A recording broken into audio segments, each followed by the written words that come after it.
Hi book lovers, welcome back to my channel. It's November, which means it's that time of year for the Goodreads Choice Awards. So every year I love to do my predictions for the romance category to see which books will get nominated, which ones will make it through to the final round, and then we'll predict which one might end up being the winner. I will let you guys know which ones I've read and loved of these picks and which one I think deserves to be the winner. Also, if you notice that my voice is nasally, I have a stuffy nose right now and it is so annoying. I had to put off filming because I just sounded so terrible, and this is the first day where I sound kind of normal, but whatever. Let's get into predicting the Goodreads Choice Awards for 2023 in the romance category. I picked out 40 romances that were all huge this year, that were popular, that Goodreads made a big deal out of. You can see all 40 books right here. I did pick most of these based on the number of ratings on Goodreads. Like, obviously the more ratings that a book has, the more popular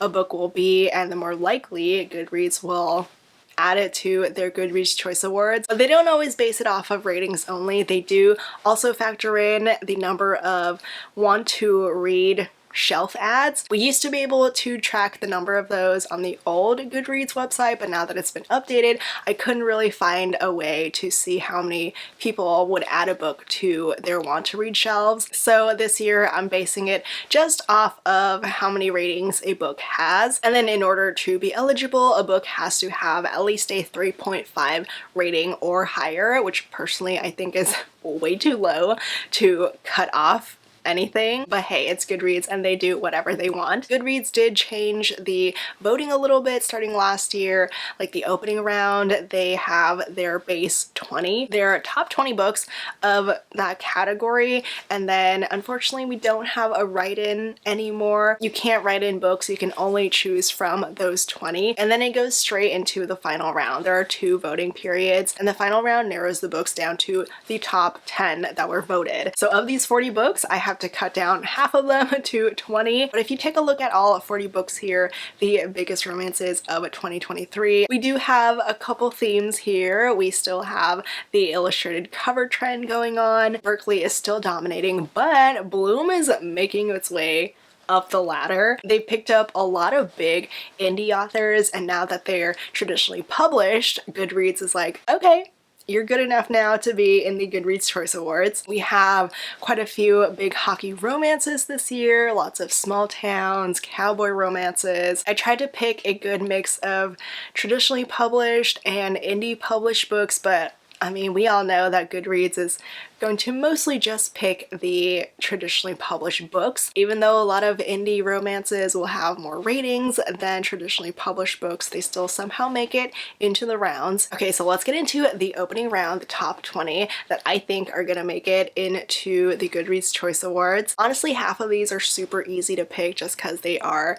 the biggest books of the year by the biggest authors, the authors that consistently make it into the Goodreads Choice Awards year after year. So let's get them out of the way. First up, Happy Place with 536,000 ratings. 500,000 ratings already. Emily Henry won the last 2 years of these awards. Will she win this 3rd year in a row? We'll see. Personally, I did not love Happy Place. I'm still so sad about it because I had such high expectations for it. I love Emily Henry in general, but this book just did not work for me. Still, a lot of other people loved it. People are Emily Henry stans, okay? And then the second book guaranteed to make it into the opening round is Love Theoretically by Hazelwood. This one has 212,000 ratings. Allie has consistently made it into the Goodreads Choice Awards ever since her debut. Rightfully so, but I'm biased because I love Allie. Love Theoretically was fabulous. I loved it. It's not my top favorite. It's still The Love Hypothesis, but this one is my second favorite of hers now. The third book that is definitely making it into this round is Final Offer by Lauren Asher. This one has a whopping 154,000 ratings. I mean, this series is humongous, and ever since it got picked up by Bloom, it's only gotten bigger. I had a lot of fun with this one though. I did enjoy it. Book 2 is still my favorite one of the series, but this third one was a very nice conclusion to the Dreamland Billionaire series. Number 4 is Yours Truly by Abby Jimenez at at 144,000 ratings. This book was absolutely incredible. I loved it. It's one of my favorite reads of the year. I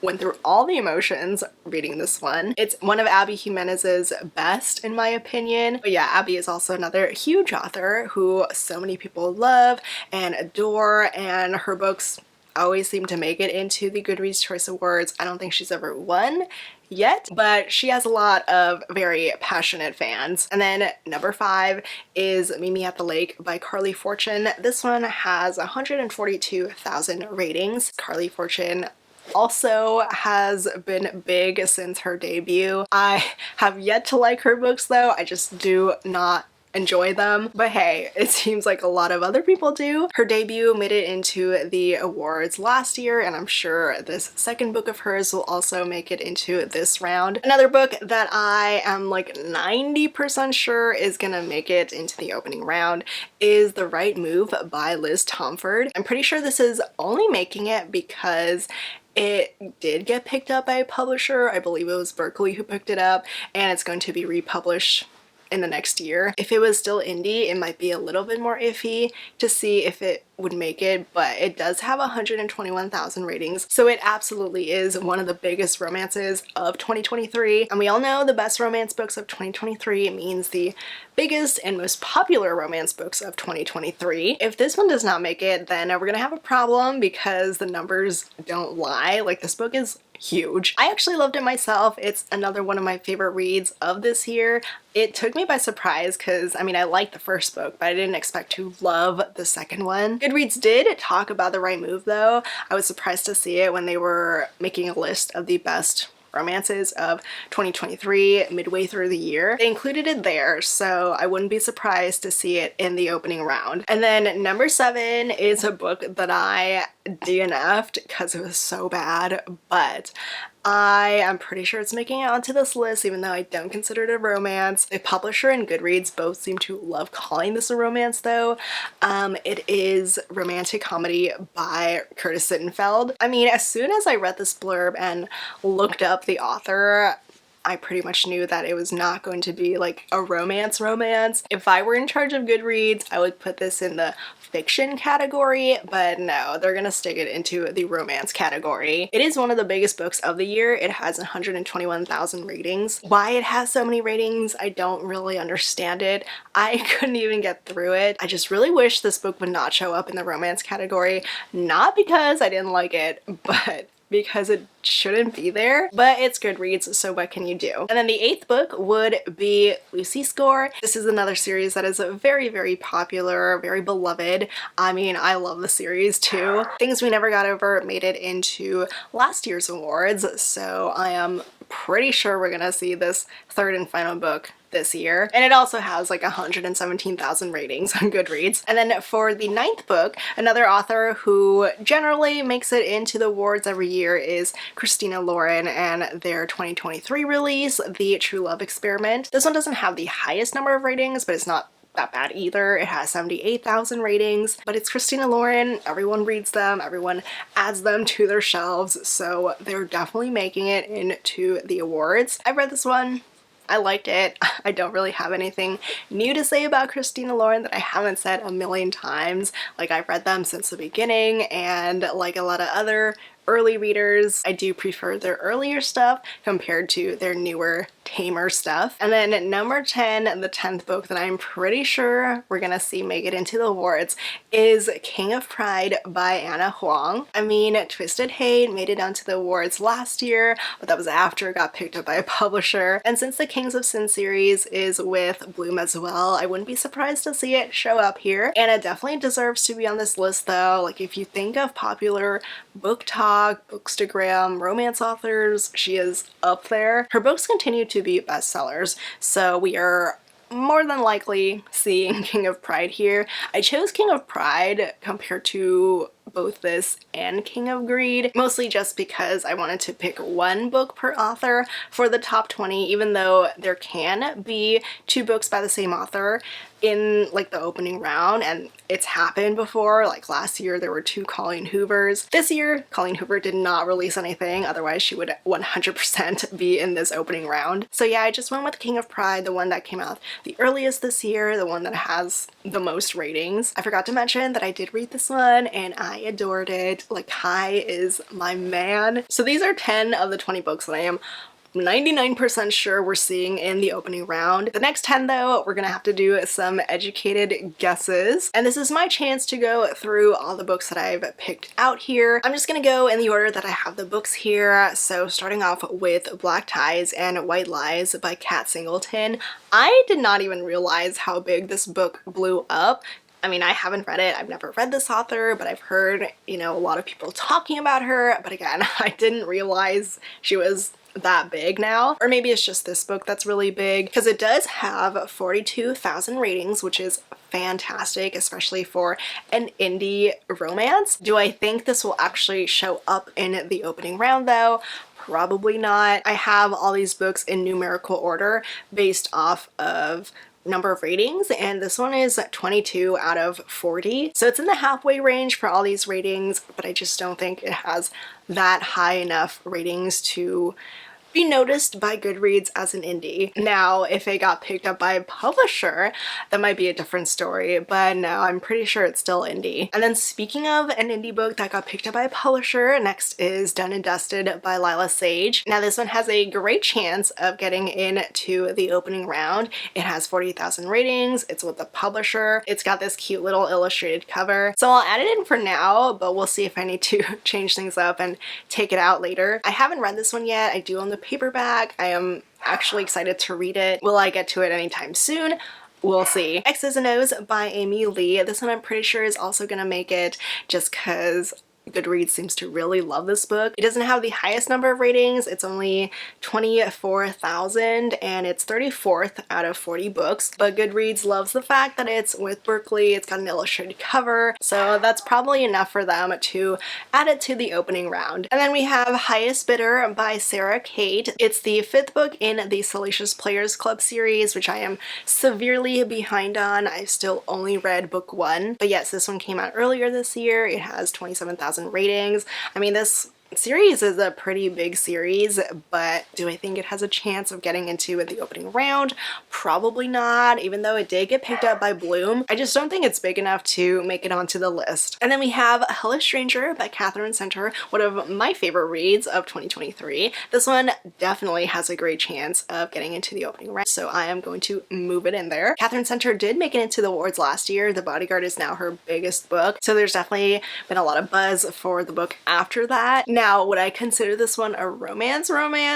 Probably not. It definitely fits more into the fiction, women's fiction side, but since Goodreads is going to stick this in the romance category, I'm going to say that it's going to make it into the opening round. And then we have Rebecca Yarros, and it's not Fourth Wing. She did release a contemporary romance this year. It's In the Unlikely Event, and I mean, this book didn't do too bad. It has 48,000 ratings. It was published with Montlake, so I would say that it has a good chance making it in. I'm sure a lot of people added this one to their TBR because of Fourth Wing. I mean, if Fourth Wing was in this category, no question, it would be the #1 winner, but I'm pretty sure Goodreads is putting that in the fantasy category. I still feel like this one would probably make it just because it's Rebecca Yarros and she's just so big now. I haven't read this one yet. I do really want to. It sounds fantastic. Like, the premise sounds so interesting. It's about this plane crash, and I do love contemporary romances from Rebecca Yarros. Like, that's how I discovered her and fell in love with her books for the first time. So this one, I'm not 100% sure we're seeing it, but I feel like we probably will. And then we have Megan Quinn. Megan Quinn is the only one that I added 2 books from to this list, just because both of her 2023 releases, or at least 2 of them, were at like 54,000 ratings. So they were both big.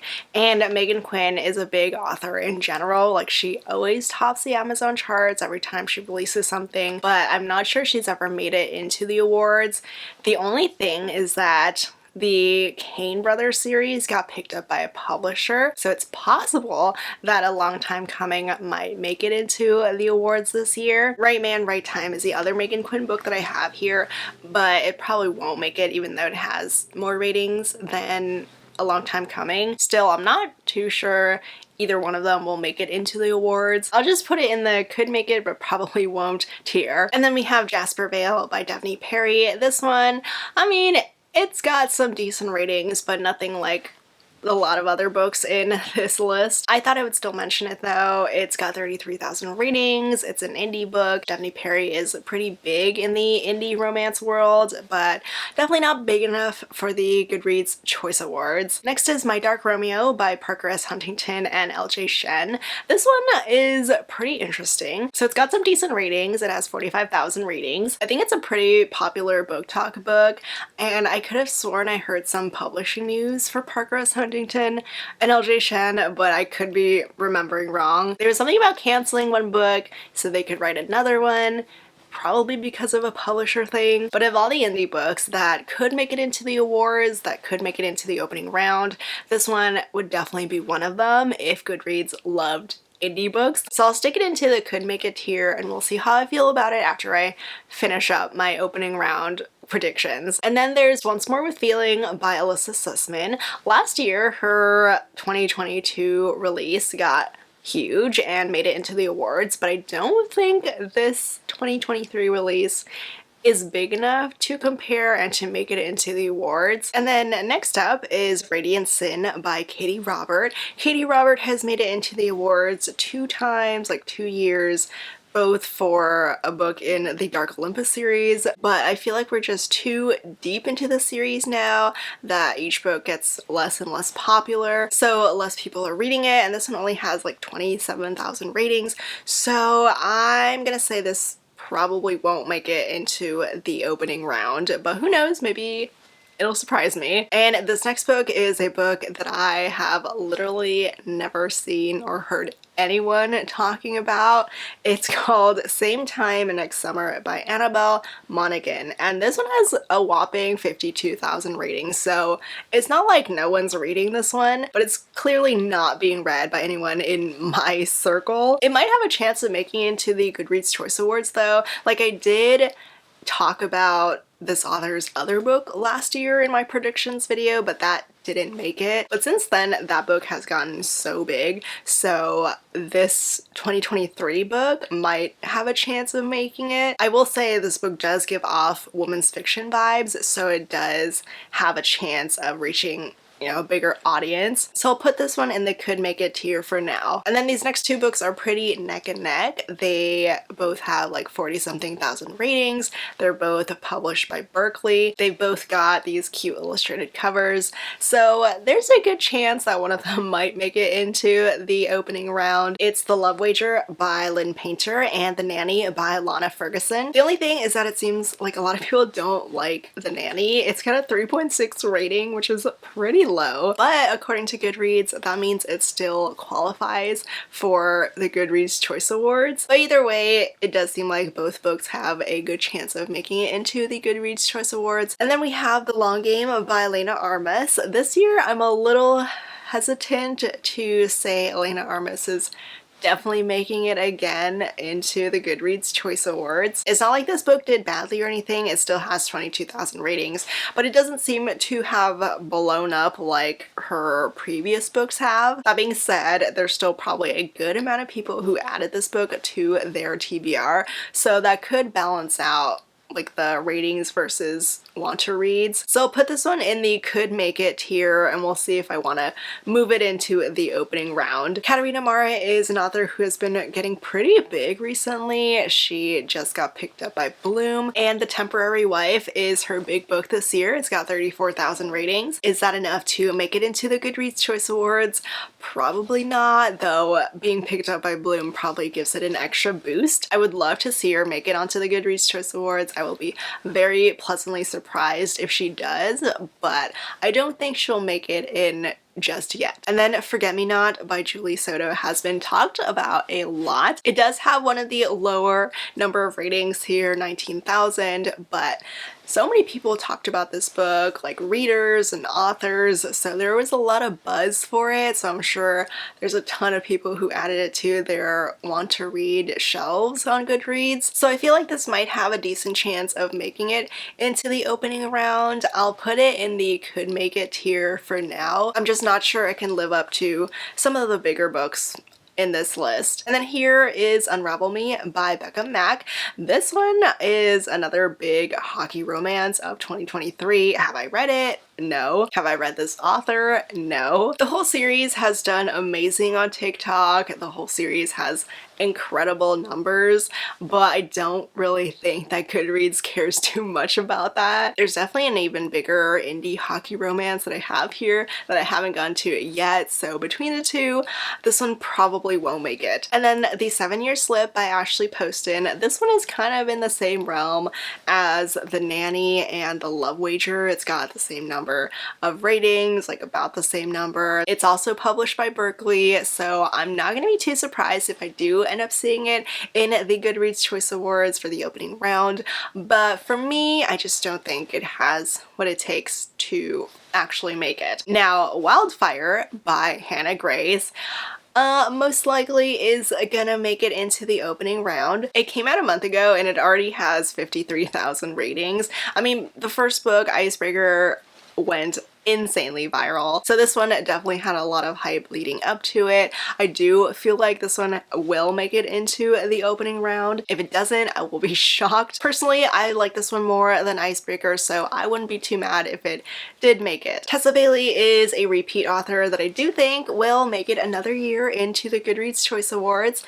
However, it won't be with Secretly Yours, like the first book in her new Vine Mess series, because that one has a very, very low rating. It's got 83,000 ratings, but it's got a 3.3 star average, so it gets disqualified from the Goodreads Choice Awards. If it did have a higher rating, it would definitely, like, 100% make it into the opening round, but since it's disqualified, I'm gonna say that book 2, Unfortunately Yours, is gonna make it instead. It has half the number of ratings, but it's still Tessa Bailey, so it's still pretty big. And then here is Georgie All Along by Kate Claiborne.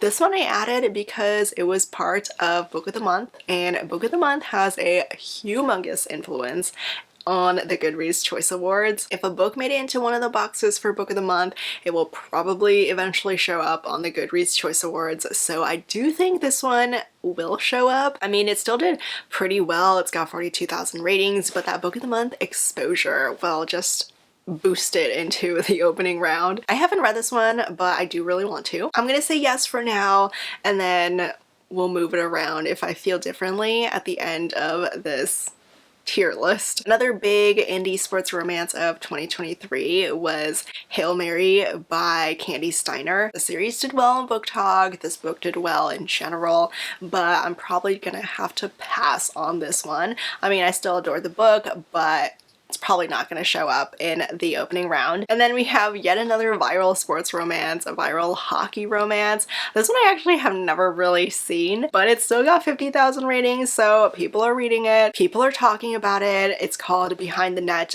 by Stephanie Archer. It doesn't seem like it has the best ratings, but it's still pretty big. It's still an indie book, so I'm a little hesitant to add it to the opening round. So do I think it has a good chance of getting into the Goodreads Choice Awards? Probably not, even though the numbers are really good. Now we have Powerless by Elsie Silver. Okay, this author has blown up in the past year. The whole Chestnut Spring series has gotten picked up by Bloom, so yes, I feel like Powerless is gonna make it into the opening round. It also did amazing number-wise. It's got 84,000 ratings, which is nothing to scoff about. And then next is Out on a Limb by Hannah Bonham Young. I see this book being talked about a lot and everyone seems to love it. I really need to read it soon. I'm just a little hesitant because I didn't love Next of Kin. It is on the lower end of number of ratings, but the author did recently get picked up by a publisher, so who knows? But I don't think this one will make it into the opening round. And then this one is Practice Makes Perfect by Sarah Adams. Now this one definitely has a good chance of making it into the opening round, so let me just move it on over. I think this book performed even better than the first book in the series, and you know a sequel is good when it outperforms, or at least is level with, the first book. So I have a feeling we'll see this one show up. Have I read it? No, I still haven't read Sarah Adams. I've heard very conflicting things about her books, so I still haven't taken the plunge. And then Pucking Around by Emily Rath. Now this is the hockey romance, the indie hockey romance that I was talking about earlier, or hinting at earlier. This one is the biggest indie hockey romance that is still an indie book. It's got 69,000 ratings, which is so fitting. And if I don't see this in the opening round, I'm going to riot. So I am going to manifest that this shows up in the Goodreads Choice Awards. If it doesn't, then we all know the awards is rigged, even though we already knew that. So that was my 20th pick for the opening round, my last one, but I do have one more book that I added. This is You Again by Kate Goldbeck. This one, I feel like if it released a little bit earlier in the year, it might have a good fighting chance. It was in Book of the Month, it's published by Berkeley, and it does actually have a good amount of buzz. Like, a lot of authors are talking about it too. So I thought I would at least include this title just to give a little mention of it, but I don't think it has enough buzz to make it into the Goodreads Choice Awards. Okay, am I set on this opening round? I am a little unsure about Done and Dusted. I might have to swap it out for one of the big Berkeley books. I mean, they're all in the same range anyway. They all have like 40-something thousand ratings. They're all with a publisher now. Okay, I'll just leave it there, but just know Done and Dusted is like interchangeable with The Nanny, The Love Wager, and honestly probably The 7 Year Slip too, even though I didn't include that one. Okay, so here are my 20 picks. I feel like a good amount of them are gonna be right. I mean, a lot of them are repeat author nominations, so it's not that hard or that difficult to predict. So I'll put the obvious choices into the final round, like Happy Place, Love Theoretically, Final Offer, Yours Truly, Meet Me at the Lake, Romantic Comedy, The Right Move, and Things We Left Behind. Well, I actually don't know about romantic comedy, but I will leave it there just because I'm sure a lot of its audience is gonna vote for it because they probably didn't read any of the other books. Like, that book, I'm pretty sure has a mostly fiction-y reading audience. For my last two picks though, I'm definitely gonna include King of Pride, but for my 10th one, oh my god, this one is gonna be really, really hard. I'm in between Wildfire and Hello Stranger. Although Powerless and Pucking Around and Practice Makes Perfect also have a good chance, all the P titles, but which one is the one that I feel like more people would vote for? I'm leaning towards Wildfire just because it came out the most recently, so it's fresh in everyone's minds, but a lot of people did love Pucking Around too. But then again, Powerless has the most number of ratings between the three of them, and it also has a higher rating, so I'm just gonna go with Powerless. And then my prediction for the winner of the 2023 Goodreads Choice Awards in the romance category, I am sorry to say that Emily Henry will probably be yet another winner. Based on numbers alone, this book has over double the number of ratings as the second highest rated book. The grip that Emily Henry has on readers is insane. I mean, I still love her, but dang. So Happy Place is probably gonna be the winner. It's gonna be Emily Henry's third year if she does win. She's honestly only getting bigger and bigger with each release, which is so crazy. So I won't be shocked at all if she does win. My personal winner out of all of these books though, it's kind of a tie between Yours Truly by Abby Jimenez and The Right Move by Liz Tomforde. I personally would probably vote for The Right Move just because, every time I think about the book, it just makes me smile. And that's a wrap on my predictions for the Goodreads Choice Awards for the 2023 romances. Let me know your thoughts on your own predictions, who you think will win, or who you want to win. If I missed a book, if I missed some popular book that just slipped my mind, let me know. I am probably gonna do another round of Lacey's Choice Awards on my Instagram where people can vote for their favorite book and whichever trope category. I had a lot of fun making that last year, so I definitely want to try again this year. Anyway, I hope you enjoyed this video. Thank you so much for watching, and I'll see you all next time. Bye!